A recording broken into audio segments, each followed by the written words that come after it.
So, if you're relatively new to this channel, you won't know what this episode is about, and that's because it's been a very long time since I've posted on this series.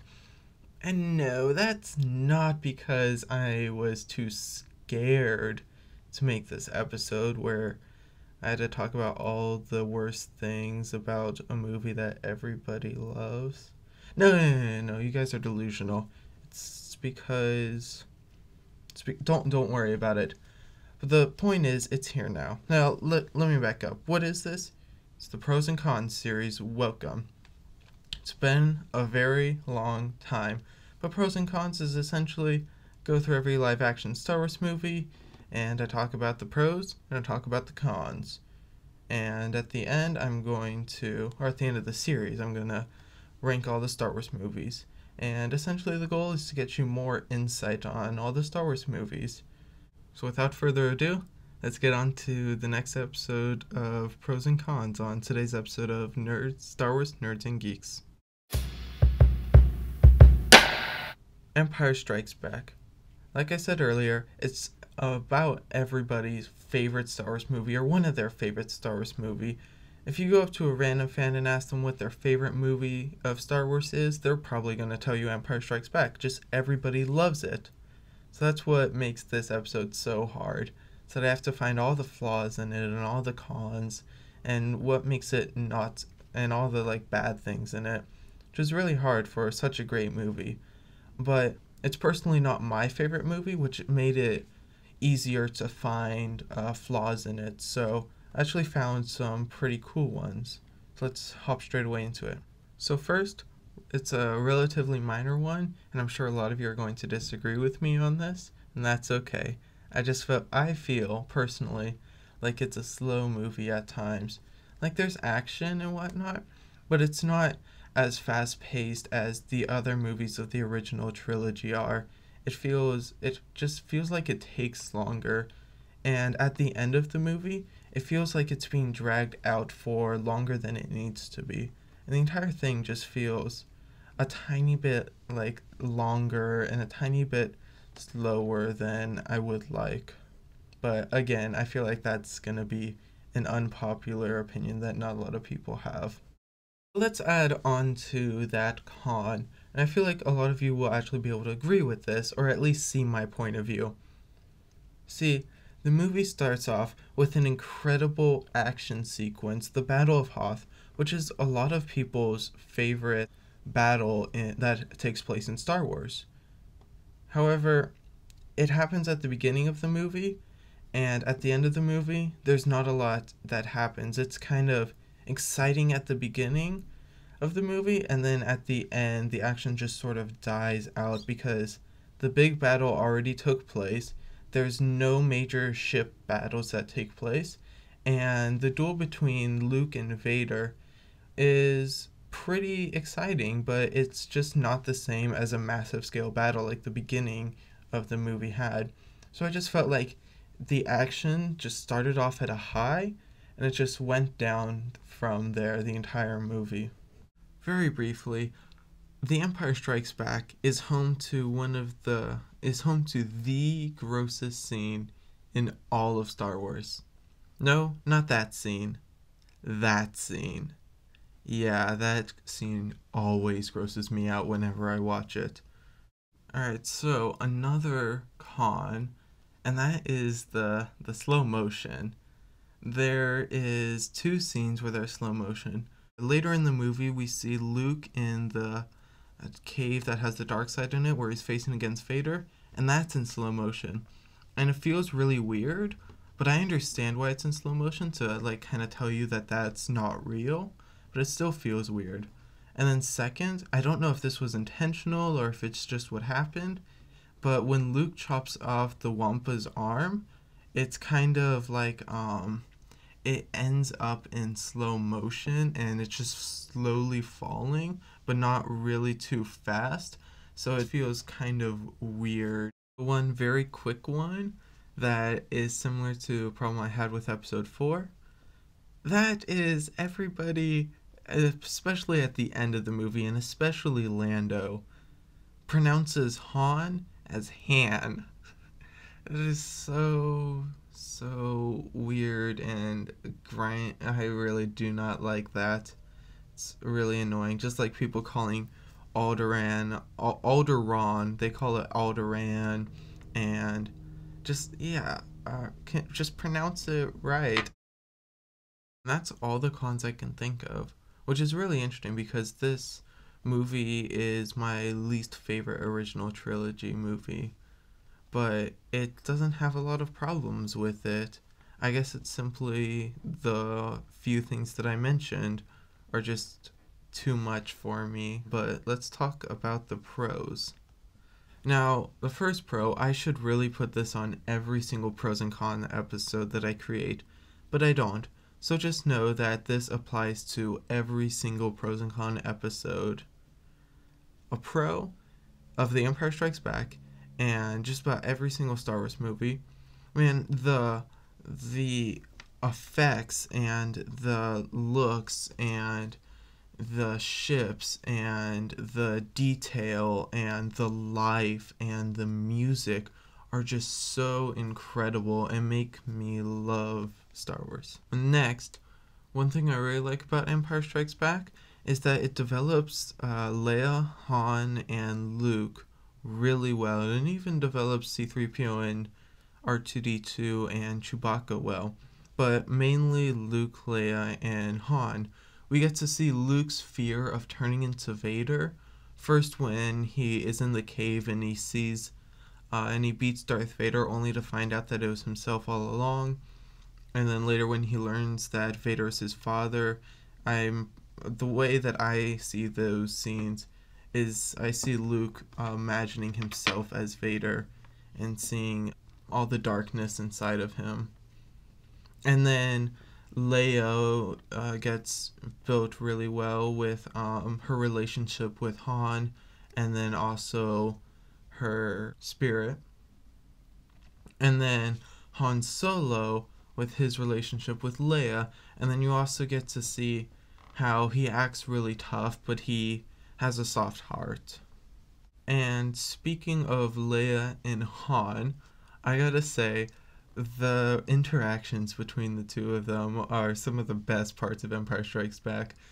Probably my favorite part of Empire Strikes Back is this hallway scene that hopefully I found a video of, where just Han and Leia are having this argument that's like half arguing and hating each other and half flirting with each other. It's so weird, but it's so hilarious. And as they're doing it, people are just walking by them. I just love that so much. And another thing that I really like is Yoda. I really love Yoda's character and the way that he was created and portrayed. How he's this really wise person, this really wise Jedi Master, but at the exact same time, he's super kooky and childlike and always laughs a lot and picks a fight with R2-D2 over a flashlight. I really love Yoda's personality in this movie. And speaking of Yoda, this movie has some of the greatest lines in Star Wars, some of the most quoted lines in Star Wars. I mean, I'll maybe get a compilation of them, but to name a few, there is do or do not, there is no try, there is the infamous I love you, I know, which as a matter of fact was improvised by Harrison Ford. The original line was I love you too. But Harrison Ford was like, no, macho pirate like Han Solo wouldn't say that. So he changed it to I know, which makes that line so great and so amazing. And then there's the line that always gets misquoted, no, I am your father. And just the movie is full of incredible lines. Why, you stuck-up, half-witted, scruffy-looking nerf herder. Who's scruffy-looking? I don't know where you get your delusions, laser brain. Laugh it up, fuzzball. Obi-Wan never told you what happened to your father. He told me enough. He told me you killed him. No. I your father. All right, I'll give it a try. No. Try not. Do. Or do not. There is no try. It's too big. Size matters not. Look at me. Judge me by my size, do you?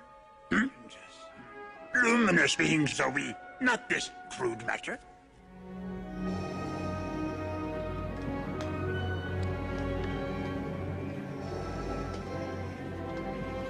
I love you. I know. Speaking of famous lines, one of the most popular lines in Star Wars actually came from Empire Strikes Back. No, not that one. Not that one. That one. That's right. It's a trap. Admiral Akbar, he wasn't the first one to say it. It was Princess Leia. She gets no credit, but she deserves all of it since she was the OG who said it. I know I already mentioned the music, but I'm going to say it again. The music in this movie is absolutely incredible. It really makes the movie just that much better. It's super exciting. It fits really well.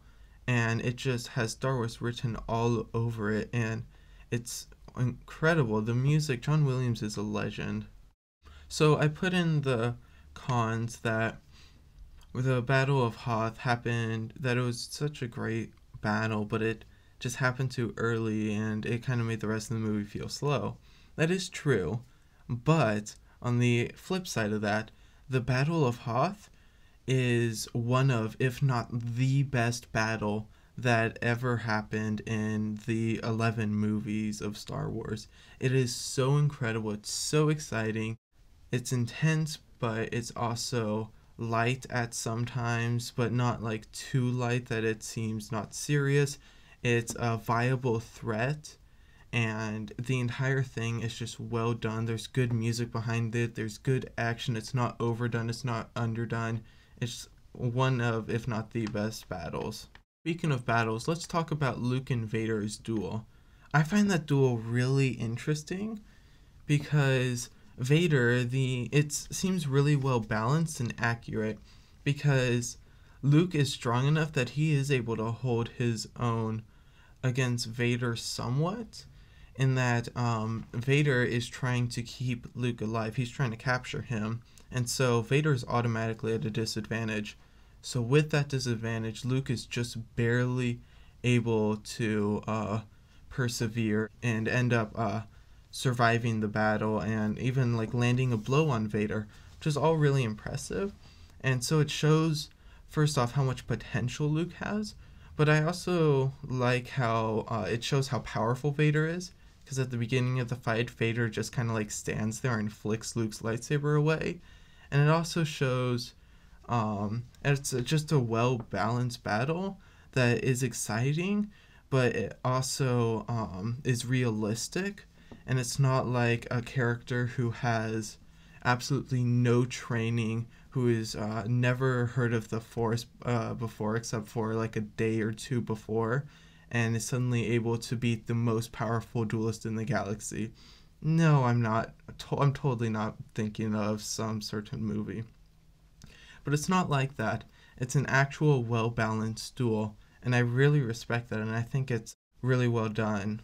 And furthermore, all of the disarming scenes in Star Wars, whenever somebody gets disarmed or somebody's hands get chopped off, they usually look really bad and forced, but The Empire Strikes Back is the rare exception where it actually looks really good.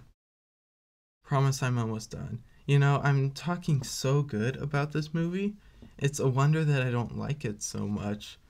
Like, you would just listening to this, you would think I'm in love with The Empire Strikes Back, but that's not the case at all. But anyways, I wanted to talk more about Luke and Vader's duel. What I really like is how at the beginning of the duel, Vader is just kind of a dark silhouette, and it makes him look really scary and imposing. So I think that's really cool, like, camera work and really good symbolism. I think that Empire Strikes Back has a lot of cases like that, where it's just really subtle symbolism that I really enjoy. And so we're going to end this off on something that you probably haven't thought twice about, and that is all the creatures in Star Wars, all the alien animals. I feel like they are really awesome and just adding more life to the movies, and they're just really incredible. I mean, we got introduced to a lot of creatures in this movie. I mean, there are the Tauntauns, then there's the Wampas, then there's the Minox, and then there's the space slugs, also known as, oh, let me get my professor monocle out, also known as gigantic exogorths. But just all these really cool creatures that add more life to Star Wars and make it seem more like a, not necessarily a real place, but a place that you can dive into and feel like it's real. That's my professor book falling. Oops. But it makes it more real, and you can dive into it, and all the animals look really, really good. I mean, it's really well done. But yeah, the animals, I think they are a really great addition that I feel go relatively unnoticed. But that's it. It's kind of interesting because in most pros and cons episodes, I try and keep the pros and the cons balanced. But today, I wasn't able to do that. Like, I was only able to find 2, like, really substantial cons, and the rest were kind of just filler. But yeah, that's what I've got for you today. This is Star Wars Nerds and Geeks signing off. See you all next time.